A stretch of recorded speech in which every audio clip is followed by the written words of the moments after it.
चौथ्या विरहिणी अभंगाच्या या व्हिडिओमध्ये आपलं स्वागत। आजचा अभंग म्हणजे आत्मस्वीकाराचा दडाच आहे। कारण आजच्या अभंगात तुकाराम महाराजांनी आपल्या जीवनातील दोष, पाप आणि दुर्बलता यांची प्रामाणिक कबुली दिली आहे। हा अभंग स्वतःचा आपण जसे आहोत तसा आत्मस्वीकार करणं, पश्चाताप आणि देवापुढील आपल्या निखळ पारदर्शकतेचं दर्शन घडवतो। कसं ते चला बघूया। नाही काम माझे काज तुम्हा सवे, होते गुप्त ठावे केले आता। आपण आतापर्यंत पाहिलं की विरहिणी या अभंग प्रकाराचा बेसच मुळी प्रेयसीची भावना असा आहे। हीच प्रेयसी देवाच्या आसक्तीमध्ये बुडालेली आहे आणि त्या आसक्तीला समाज व्याभिचार असा संबोधतो। ती विरहिणी किंवा प्रेयसी त्या समाजाला आता असं म्हणते की आता माझे काही तुमच्यासोबत काम नाही किंवा आपला आता काही कामकाजाचा संबंध उरला नाही, कारण माझे जीवन जे आतापर्यंत समाजापासून गुप्त होते ते तुमच्या समोर उघड झाले आहे। एखाद्या व्याभिचारिणी स्त्रीचं वागणं समाजासमोर उघड होतं तेव्हा तो समाज तिच्याकडे कसं बघत असेल। म्हणजेच जे या समाजाला मान्य नसतील अशा काही गोष्टी ती करत असेल ज्या आतापर्यंत लपलेल्या होत्या, पण आता त्या गुप्त राहिलेल्या नाहीत, त्या आता तुम्हा सर्वांना ठाऊक झाल्या आहेत। आणि ती व्याभिचारिणी स्त्री अशी म्हणते की आणि आता माझ्या गोष्टी तुमच्यासमोर उघड झाल्यामुळे तुम्ही आता मला चांगली म्हणणार नाही, त्यामुळे तुमचा माझा आता काही संबंध नाही किंवा आपलं एकमेकांसोबत आता काही कामकाज नाही।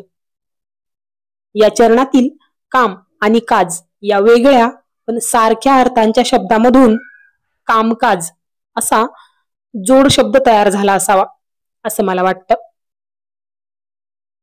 ठावे केले म्हणजे ठाऊक होणे, माहित होणे, एखादी गुप्त गोष्ट उघड होणे। आपल्या आजी आजोबांच्या तोंडात ठाव नाही किंवा ठाव झालं असे शब्द आपण ऐकले असतील। अजूनही बऱ्याच ग्रामीण भागात असे शब्द वापरतात। हे अभंग वाचताना आपली मायबोली मराठी पिढ्यानपिढ्या कशी बदलते आहे हे मला नेहमी जाणवतं। व्याभिचार माझा पडिला ठाऊक, न सरती लोकां माझी झाले।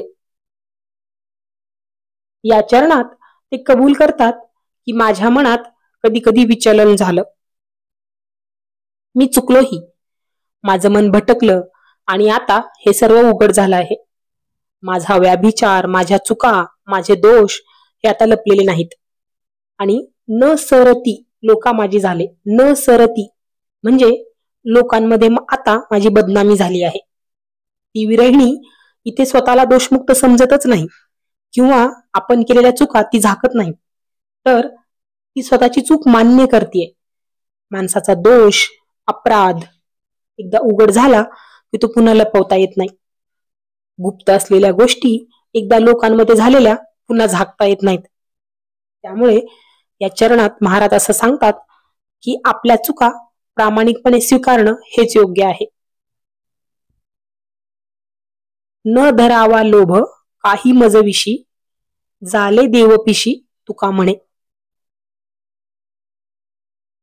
वेड पिस होणं किंवा पिस लागणं असे शब्द ग्रामीण बोलीत आजही वापरतात।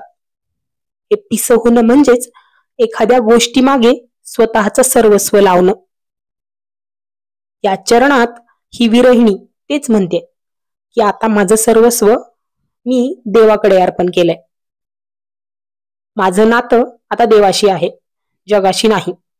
म्हणजेच मी आता देवपिशी झाली आहे। त्यामुळे आता कुणीही माझ्याकडून अपेक्षा करू नये,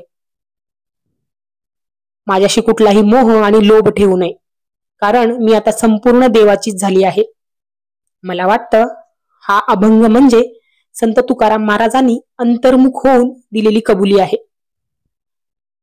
आपल्यात असलेल्या दोषांची कबुली देऊन ते सांगतात की जगाशी असलेलं माझं नातं संपलं आहे, आता माझं सगळं काही देवाशी आहे।